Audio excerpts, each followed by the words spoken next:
Everybody who's familiar with Rolex is probably aware of the gray market. If you want to acquire a high-end watch, you understand how difficult it may be, as it's extremely difficult to obtain the most recent watches from an authorized dealer. But the gray market is without a doubt the easiest link between you and your Rolex stainless steel sports model, or other popular Datejust models. The gray market has not only become a feasible choice for many potential buyers and watch enthusiasts, but perhaps the only option. Demand for premium watches such as Rolex and Patek Philippe has risen considerably in recent years. And that is how the gray market came to the picture, providing the needs of these extravagant timepiece fans with ease and convenience. Hello and welcome back to Above First Class. In this part 1 of a 2-part series, we will uncover the good, the bad, and the ugly sides to luxury watch buying, and really understand in particular the Rolex gray market. For newbies of the luxury watch world and Rolex enthusiasts, make sure you stick around to the end, as we will unfold what the Rolex gray market is all about, the secrets in it, and everything in between. Luxury watch manufacturers like Rolex are often pitted against the free market and the leisure of online shopping. After all, everybody who understands economics understands the idea of supply and demand. But luxury watchmakers consistently underestimate demand and hence price for their models. They even make models purposefully rare on occasion, thus increasing their reputation. For example, additional stainless steel Rolex Daytona models should be available based solely on demand. Nonetheless, the corporation maintains its numbers low to create a sense of exclusivity. If you try to buy one from an authorized dealer, you'll either have to be extraordinarily lucky or buy it with other, less desired Rolex models. Now, let's first define what a gray market is. Gray market traders have existed for quite some time. Though many people believe that the scarcity can be blamed on gray market traders who are supplying approved sellers, consumer demand is what usually causes shortages. Does anyone remember how difficult it was in the 1980s to find a Cabbage Patch Kid doll? The frenzy to get their hands on this item produced a situation where even individuals who didn't want one in the first place became to want one, dramatically boosting demand. That is exactly what Rolex is going through right now. The internet, social media, and luxury periodicals have elevated the status of owning a luxury watch, with Rolex being the most well-known brand on the planet, opening more gates of opportunity for these gray market dealers to intervene and offer their services since it is well demanded.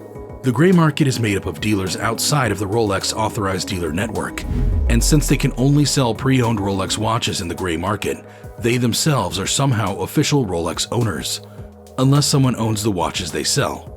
Although, in most cases, these gray market dealers aren't the first owners of the Rolexes they are dealing. Some watches have been passed on to another and another, but the quality, well, they can assure you that it is in mint condition. So how does these gray market dealers get their supplies considering that Rolex is in all-time scarcity? Rolex dealers on the gray market get their goods in one of two methods. The most usual scenario is when an individual buyer sells his or her watch to a dealer directly. The typical authorized retail store operates as follows. The brand makes watches and distributes them to authorized distributors all over the world. And then the timepieces are sold by the distributor to approved merchants, who then sell them to retail customers. Despite the fact that gray market watch dealers are not part of the approved dealer network, they're able to get and sell these luxury timepieces. The second way is to take goods in bulk through an authorized dealer. The second method they get supplies is, of course, pure guesswork, because no authorized Rolex dealer will ever acknowledge it, but it is almost probably true. Although some say it goes like this. When a brand or store has extra inventory, they may approach gray market sellers with offers to buy it in bulk at drastically reduced costs. Many authorized retailers are unable to sell all of the timepieces that the brands sell. Thus, they will often sell a portion of their inventory to non-authorized dealers to make ends meet. On the other hand, bulk buyers benefit from stronger market circumstances. Therefore, gray market merchants generally grab the greatest watches first. Non-authorized dealers are allowed to adopt free market principles, altering their pricing based on supply and demand because they're not constrained by rigid Rolex contracts. They can also sell watches through internet storefronts, something authorized dealers are not allowed to do. Gray market shops existed before the internet and frequently maintained a storefront where they could exhibit the timepieces and sell them at deeply discounted prices. Prior to the internet, the traditional permitted retail channels made little difference in these purchases. Unless you actually stepped into a gray market watch dealer's store, you'd have no idea they existed or that you could buy watches at heavily discounted costs. Gray market businesses have been able to expand their online presence significantly now that the internet is such an important element of their company. With sales falling at authorized dealers, more unsold timepieces are finding their way from the Swiss-dominated watch industry's controlled official retail networks to gray market watch dealers, where they are often sold at significant discounts. Despite the fact that brands dislike working with gray market watch dealers, the brands themselves are the gray market's greatest suppliers. Isn't it ironic?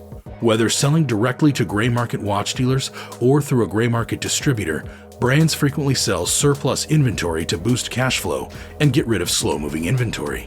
When it comes to the as-required watch, retailers are mostly default.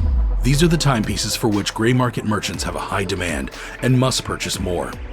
When gray market watch dealers run out of a particular model, they can contact the store and order more. Authorized dealers are well known in their business in the United States, but it's normal for distributors to sell their excess inventory to gray market watch dealers at a discount, just as luxury manufacturers do. Gray market watches, unlike fake watches, are genuine luxury products marketed by their brands.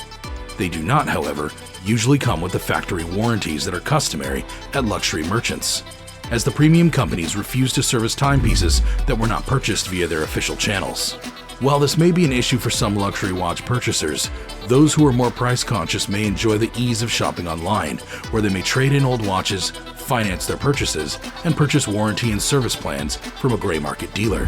And despite the fact that gray market watch dealers may provide a challenge for luxury watch shops, they're an attractive option for clients wishing to purchase a luxury brand watch at a lower price than the usual retail price.